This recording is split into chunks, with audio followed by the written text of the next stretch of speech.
What's up, y'all? We got a video from Jimmy High Roller. He's already the best player in the world. I'm assuming might be talking about Victor Wembanyama coming off the series win over the OKC Thunder, heading into the NBA Finals against the New York Knicks. Should be an exciting series. We're going to check it out. Let's go. Bro, I've been hearing everybody talking about Chet Holmgren getting flamed, bro. Him getting flamed since it looked like he was scared of Wemby in a sense. Like, he had a chance to ISO against him, like, go at Wemby, and he passed it up. Number 2 on your all-time list? I have him at 9. Look at me, I'm a Spurs fan. My team is perfectly run and well-respected. My franchise player is a 9'7" French alien with high... Didn't let OKC fans touch the MVP trophy. Hey, which means we've got some hot takes to look at. Hey, I'm not gonna lie. If I'm on the Spurs and I just won the finals, the Western Conference Finals MVP trophy, I'm not letting the opposing team's fans touch my trophy. Heck no. I'm not letting them touch the trophy. I earned that. Me, my teammates, my fans, they can touch the trophy. Opposing fans, sorry. You should have rooted for my team. You should have rooted for my team. I'm not letting them touch the trophy. The good ones, the bad ones, and the downright atrocious. Oh, we're back with the crazy takes. Here we go. We're back with the crazy take. Ooh, I like that. The Today's editing. video is sponsored by DraftKings. The Sing the playoffs thank are you here, song. and Hey, y'all got to remember the thank you song, right?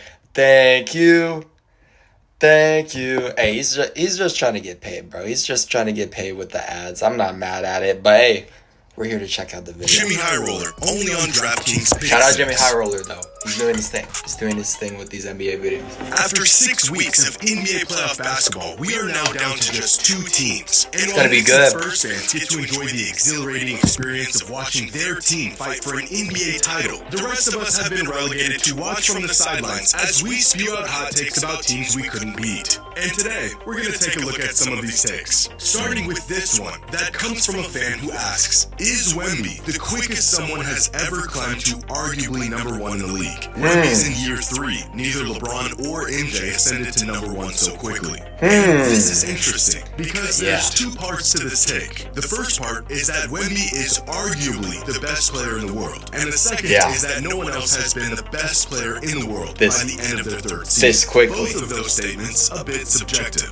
I think it's definitely fair to say that Victor Wembanyama is arguably the best player in the world right now. If it's not him, then it's Jokic or Shea. And regardless of who you... and I think the key word, like you said, is arguably. Like, you can make the argument.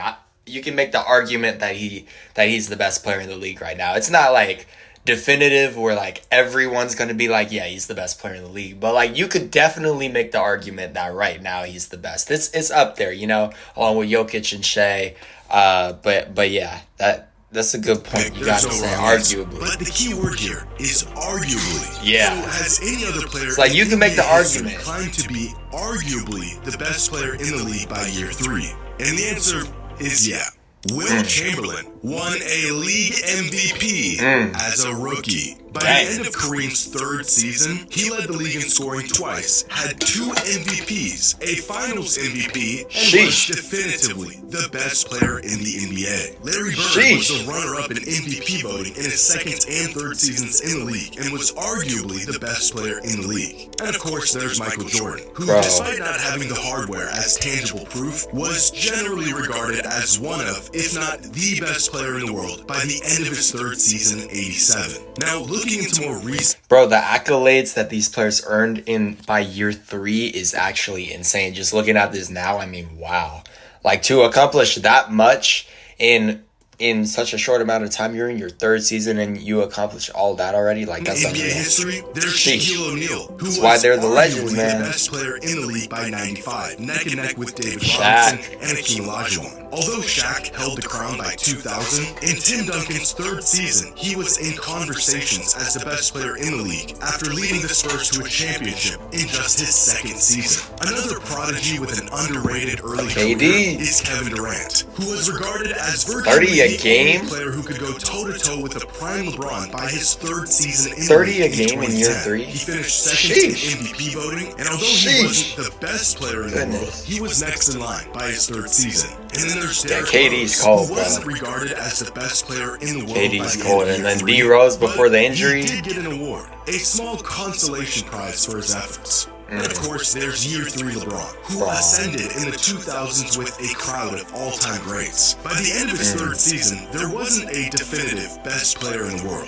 Between Dirk, Kobe, Nash, Duncan, the conversation was pretty open for interpretation. But there's no denying he was certainly in it, finishing second in MVP voting in his third season in the league. The moral of this story being that throughout modern NBA history, even amongst the greatest players of all time, there probably hasn't been a single player that was the consensus #1 player in the world by the end of year 3. Wemby falls in the same category as LeBron and Shaq and Jordan and Bird, making a very strong case as arguably the best player in the league. I wouldn't Which is elite company. That is elite company for sure. say he's definitively the best player in the world, but I'd say being in the same sentence as those guys is a good consolation. Now, this next take comes from a fan who says you could replace Shai Gilgeous-Alexander with 30 different players, and the Thunder still win the title. And if this isn't evidence that SGA has the worst PR of any superstar of his era, I don't know what is. Wow. 30 players. You know what the Thunder's record is this season, including the playoffs with Shai? Oh shoot, here we go. 13. You know Sheesh. their record without him? 8-6. 84% win percentage Wow. with Shai. 57% Wow. win percentage without him. The Thunder's Wow. record over the last 3 seasons with Shai, 204 and 56. Wow. 78% win percentage. Their record without Shai, 15-12. A Wow. mediocre 56% win percentage Unreal. without Shai Gilgeous-Alexander over the last 3 seasons. That's unreal. For perspective, from 2016 through 2018, when So the Warriors with had Shai the on lead- your team, if you're the Thunder, when Shai is playing, in other words, the odds of you winning increase by, on average, close to or like around 25%. Yeah, like about 23% over the last 3 years. The odds of winning increased by about 23%. and a chokehold. Over Golden the last State's 3 record years, with Steph bro. Curry was 215 Wow. and 44. Their Unreal. record without him was 30 and 19. A gap that is identical to the Thunder with and without Shai. Because Wow. it turns out, not only do great successful players have great impact, but they usually have great teams built around their unique skill set and talent. Time and time again, we penalize players for being a part of a good team. Fans minimize Steph because of how good the Warriors were. They downplayed LeBron in Miami because of how good the Heat were. And you can't bring up Jordan without someone mentioning how great the team around him was. But all of the true all-time greats had great teams from them. If social media existed, You in can't- the you 90s, can't- it's all so- you you would can't ever win a- hear about is You can't win. It's so hard to win a championship when you don't have the right surrounding pieces, bro. It's a team sport at the end of the day. As great as one player is, you need a great supporting cast around you in order to win. That's why it's a team sport.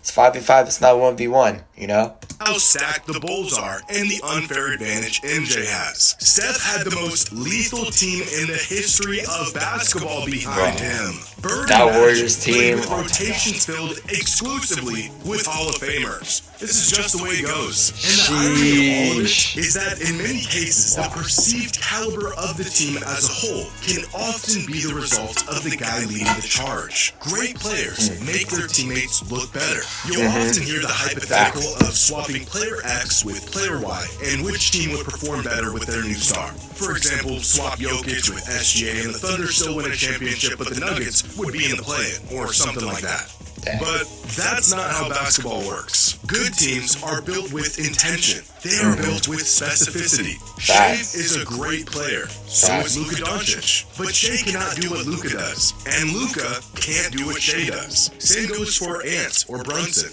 Great players completely different skill sets. Exactly. Great rosters are like a recipe. You need the right amount of the right ingredients to make it work. Change one ingredient and you risk screwing up the entire dish. In fact, we've already seen what happens when talent is viewed as some perfectly transferable property. In the super team era, where organizations had this exact mentality. Teams were slapped together exactly. with no Like think intention. about think about the Nets. Don't do that. Don't do that. Don't bring up my Clippers. Don't bring up my Clippers. But yeah, think about the Nets though. Like Kyrie, Harden, KD. Now, yes, those guys they got injured at different points throughout their time together.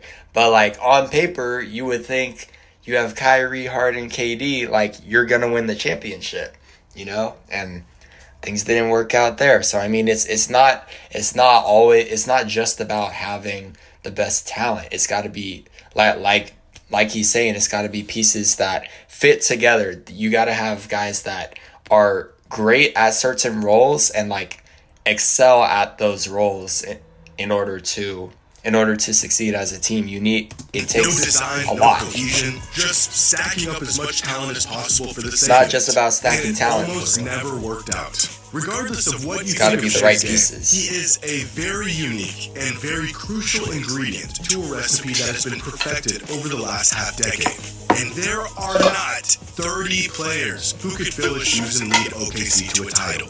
This take is absurd. Now, this next take comes from a fan who says there has never been a more difficult time to win an NBA championship than right now. And I completely agree. After the Warriors ran the table on the NBA last decade, the entire meta of professional basketball shifted. Teams have gotten smarter, they've gotten deeper, and although talent will always prevail, the path to winning a ring in today's NBA requires far more than just talent to get it done. This is now the 8th season in a row that a different team will be crowned champions, the longest stretch of unique championship teams in NBA history. In fact, there have been 14 unique teams in the finals over the last 8 years. That is half the NBA. We are now creeping up on an entire era of absolute parity in the NBA. And this is how in cool is complete that, opposition of what we saw in previous eras. Whether it was the Celtics and Lakers winning 8 of the 10 championships in the 80s, the Bulls going 6 for 10 in the 90s, the Spurs and Lakers combining for 7 rings in the 2000s, or the Warriors winning 4 in 8 seasons. Dynasties and perpetual winning have been a staple in the NBA for decades, but due to multiple factors, such as advanced analytics giving teams the insight to optimize their rosters and game plans, teams prioritizing depth more than ever before, the rise of rotation-level players and their impact on a night-to-night basis, and the league itself enacting new rules to actively fight against teams building dynasty-worthy rosters. Not only is it more challenging to win a championship now than ever before, it's more equitable. No longer do you have to have the best player on the court to win a series. No longer can you pair up a couple of mega talents and run through a conference. The 10th man off the bench can be just as pivotal in today's game as your second option. The natural evolution of the game has slowly leveled the playing field for teams. Everyone plays a big role. And this shrunken gap between top-end teams now leaves the margin for error small enough that truly anything can happen. We still see glimpses of all-world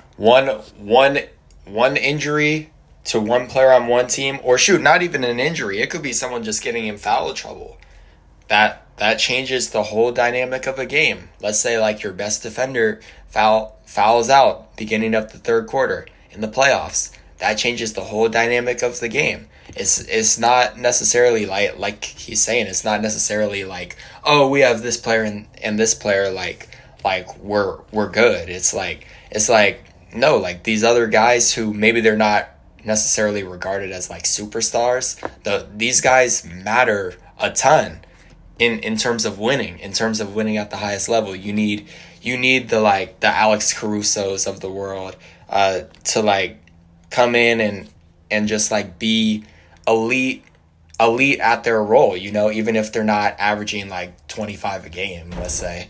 Like you need guys who are going to come in and be elite at their role, because that also translates to winning. It's not always about the 30-point per game scorers. Caliber You players feel me? willing their teams to victories. But those moments have now become You need the elite rarity. defenders, Before this era of parity, the glue LeBron guys, James the was shooters, able to will his playmakers. way to 8 straight finals appearances. Yeah, this LeBron of streak is sheer insane. ability and determination. This does not happen in today's NBA. A Yeah. great bench is no longer a bonus. It is a necessity. A great coach is no longer an edge. It's a requirement. Right when you think one team has separated themselves from the pack as a potential dynasty candidate, the league adjusts faster than it ever did before to counter their strengths. The basketball scale has and will always tilt in the favor of talent. One thing that remains true is that winning a championship means being in possession of one of, if not the best player in the world. But it's everything else. Depth, fit, cohesion, chemistry, Facts. schemes, rotations that has leveled the playing field and can now tilt the scale just as much.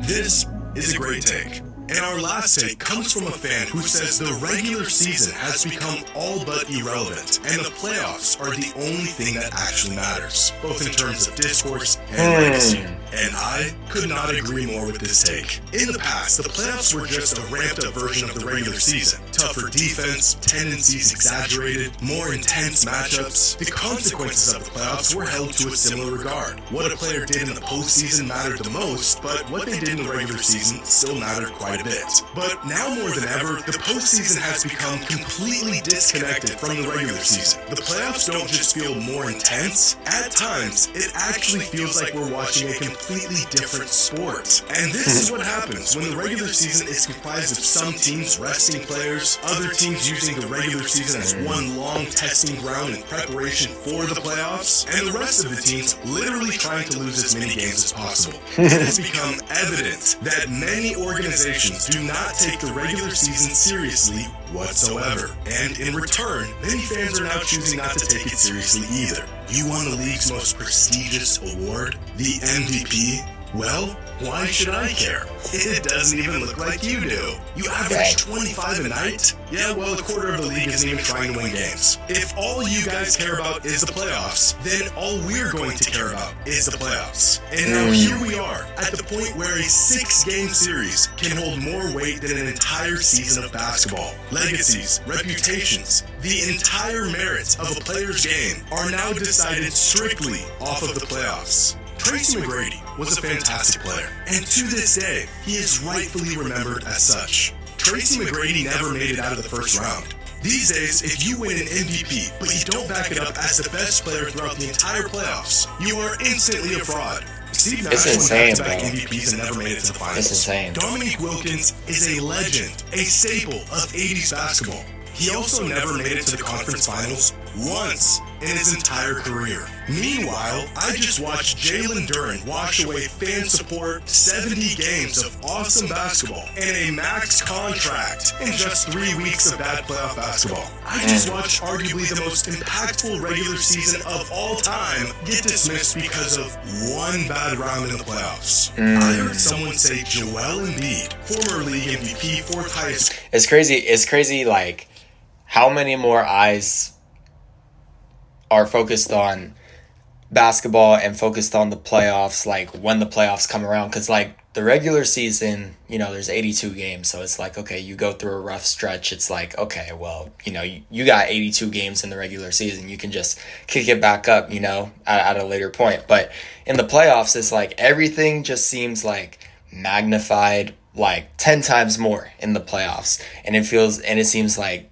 the media coverage as well in the playoffs is like 10 times more than in the regular season, because now, I mean, shoot, all the teams that are left, they're all like really trying to win, you know, versus, you know, kind of like what he's saying, where, like, you know, some of the teams in the regular season, they know they're not gonna win, they're not expected to win, like, you know, a whole lot of games. So it's like, okay, well, we're just gonna disregard those teams. But when you get into the playoffs, it's like, no, all these teams that are left are all trying to win, and so everything is like magnified like that much more, because all the teams that are left, they're all trying to win the championship, and so every little thing matters that much more, you know. And so it's crazy. It's a fun time though. It's a fun time, the most talented bigs of all time is not but it is also unfortunate that, like, these players, like, they, kind of get the stuff that they did in the regular season kind of gets downplayed a little bit because,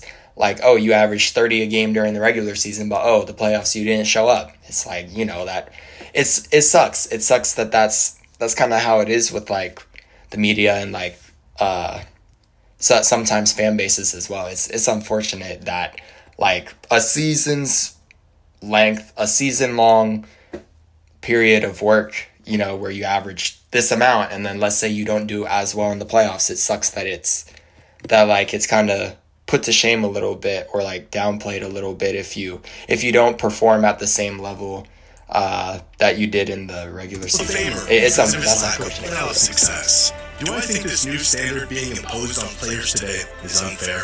Yeah, I really do. Not everyone's going to win a championship, but do I also think the players and teams have done this to themselves? Yeah.